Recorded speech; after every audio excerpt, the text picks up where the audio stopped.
Hi friends, మీరు చూసేది electrical test channel. Friends, ఇదైతే కనుక 230/6 volts సెంటర్ ట్యాప్ ట్రాన్స్ఫార్మర్ అనమాట. ఫ్రెండ్స్, పాయింట్ చేసి చూపిస్తే ఇన్పుట్ సైడ్ అనమాట, 230 volts సప్లై. ఫ్రెండ్స్, ఇదైతే కనుక అవుట్పుట్ సైడ్ అనమాట. మధ్యలో పాయింట్కి చివరి పాయింట్కి కనెక్ట్ చేస్తే కనుక 6 volts వస్తుంది ఫ్రెండ్స్. అదే కనుక అటు చివరి పాయింట్కి ఇటు చివరి పాయింట్ కనెక్ట్ చేస్తే కనుక 12 volts వస్తుంది ఫ్రెండ్స్ అవుట్పుట్. ట్రాన్స్ఫార్మర్ ఇన్పుట్ ఎంత ఇస్తున్నాం, అవుట్పుట్ ఎంత ఇస్తున్నాం అని మనకు తెలియాలంటే కనుక మల్టీమీటర్ కావాలి ఫ్రెండ్స్. కాబట్టి మల్టీమీటర్ అయితే చెక్ చేద్దాం ఫ్రెండ్స్. ఫ్రెండ్స్, ట్రాన్స్ఫార్మర్ అవుట్పుట్ అయితే ఏసీ కాబట్టి ఏసీలో పెట్టి చెక్ చేయాలి ఫ్రెండ్స్. అది కూడా నేనైతే కనుక ఏసీలో 750 volts పెట్టి చెక్ చేస్తాను, ఎందుకంటే ఇన్పుట్ అనేది 230 volts అబౌవ్ ఉంటుంది కదా ఫ్రెండ్స్, అందుకని చెప్పి. ఫ్రెండ్స్, ట్రాన్స్ఫార్మర్ ఇన్పుట్ అయితే కనుక మల్టీమీటర్ అయితే చెక్ చేస్తాను ఫ్రెండ్స్. చెక్ చేస్తే కనుక ఇన్పుట్ వాల్యూ అయితే కనుక మీరు చూసినట్టయితే కనుక 242 అయితే కనిపిస్తుంది ఫ్రెండ్స్. ఫ్రెండ్స్, మల్టీమీటర్లో అయితే కనుక ఫస్ట్ అయితే రేంజ్ మార్చుకోవాలి. ఇందాక 750 ఉంది, ఇప్పుడు 20 volts రేంజ్లో అయితే పెట్టుకోవాలి ఫ్రెండ్స్. అదే కనుక సెంటర్ ట్యాప్ చెక్ చేస్తే కనుక 6.22 volts చూపిస్తుంది ఫ్రెండ్స్. అదే కనుక సెంటర్ ట్యాప్ కాకుండా అటు చివర ఇటు చివర కలిపి చెక్ చేస్తే కనుక ఫ్రెండ్స్, అంటే సెంటర్ ట్యాప్ కాదు, కంప్లీట్ వైండింగ్ కంప్లీట్ చెక్ చేస్తే కనుక 12.48 12.55 అలా అయితే చూపిస్తుంది ఫ్రెండ్స్. ఫ్రెండ్స్, దీనైతే MB10F ఐసీ అంటారు, ఇంకోటి బ్రిడ్జ్ రెక్టిఫైర్ ఐసీ అని కూడా అంటారు. దీంట్లో అయితే కనుక ప్లస్ మైనస్ అని కనిపిస్తుంది కదా ఫ్రెండ్స్. అదైతే కనుక ప్లస్ అని కనిపిస్తుంది అయితే పాజిటివ్ అనమాట, మైనస్ అని కనిపిస్తుంది నెగిటివ్. ఇంకో సైడ్ కూడా ఒక 2 టెర్మినల్స్ ఉన్నాయి ఫ్రెండ్స్. అదేంటంటే కనుక ఇన్పుట్ టెర్మినల్స్ అనమాట, phase neutral. Friends, bridge rectifier IC phase neutral terminals అని చెప్పాయి కదా ఫ్రెండ్స్. అవైతే కనుక ట్రాన్స్ఫార్మర్లో మధ్యలో వేరైతే వదిలేయండి ఫ్రెండ్స్. వదిలేసి అటు చివరి ఇటు చివరి అయితే కనెక్ట్ చేయండి. అప్పుడైతే కనుక అవుట్పుట్ ఆటోమేటిక్గా 12 volts అవుట్పుట్ అయితే ఉంటుంది friends.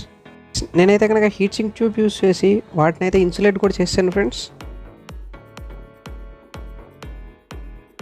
Friends, AC output check చేస్తే కనుక 1.57 1.97 అలా అయితే చూపిస్తుంది ఫ్రెండ్స్.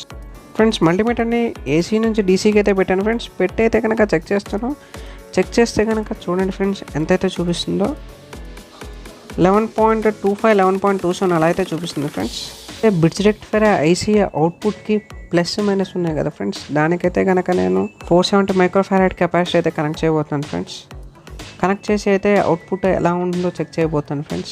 ఫ్రెండ్స్, ఇప్పుడైతే కనుక 18.47 అలా అయితే చూపిస్తుంది ఫ్రెండ్స్ డీసీ అవుట్పుట్. ఫ్రెండ్స్, మీరు చూసినట్టయితే కనుక ఇందాకన్నా కనుక అవుట్పుట్ అయితే పెరిగింది ఫ్రెండ్స్. అంటే కెపాసిటర్ పెడితే అవుట్పుట్ అయితే డీసీ అవుట్పుట్ అయితే పెరిగింది ఫ్రెండ్స్. ఫ్రెండ్స్, ఇదైతే కనుక 7805 ఐసీ కిట్ అనమాట. 7805 ఐసీ ఎందుకంటే కనుక ఇన్పుట్ మీరు 50 volts ఎంత ఇచ్చినా కానీ అవుట్పుట్ అయితే కనుక 5 volts వస్తుంది ఫ్రెండ్స్. అది 7805 ఐసీ. బ్రిడ్జ్ రెక్టిఫైర్ అవుట్పుట్ని అయితే కనుక 7805 ఐసీలో ఇన్పుట్కి అయితే కనెక్ట్ చేశాను ఫ్రెండ్స్. ఇప్పుడు మీకు చూస్తున్నాను కదా, దాంట్లో అయితే కనెక్ట్ చేస్తున్నాను ఫ్రెండ్స్.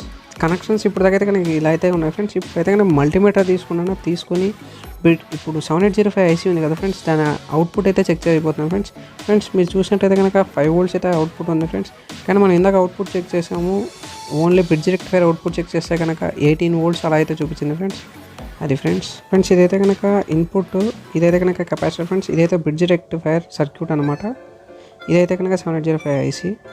దాని వెనక ఉన్నది అయితే కనుక హీట్ సింక్ ఫ్రెండ్స్. ఇది ఫ్రెండ్స్ ఓవరాల్గా ఇప్పుడు దాకా చేసిన కనెక్షన్స్ అయితే కనుక క్లియర్గా అర్థం కావడం కోసం అయితే చూపించాను ఫ్రెండ్స్. ఇప్పుడైతే కనుక ఒక 5 volts మోటార్ అయితే కనుక చెక్ చేసి చూపిస్తాను ఫ్రెండ్స్. అవుట్పుట్లో అయితే మోటార్ అయితే పెట్టాను చూడండి ఫ్రెండ్స్. మోటార్ పెట్టిన తర్వాత కనుక మోటార్ అయితే కనుక తిరుగుతుంది ఫ్రెండ్స్, చూడండి ఫ్రెండ్స్. 5 volts ఎల్ఈడి స్ట్రిప్ ఎలా వర్క్ అవుతుందో అయితే చెక్ చేస్తున్నాను ఫ్రెండ్స్ దీంతో. ఫ్రెండ్స్, ఈ సర్క్యూట్కి అయితే కొన్ని లిమిటేషన్స్ ఉన్నాయి ఫ్రెండ్స్. ఏంటంటే కనుక మ్యాక్సిమం అవుట్పుట్ 0.8 amps మించి ఎక్కువ వాడకూడదు ఫ్రెండ్స్.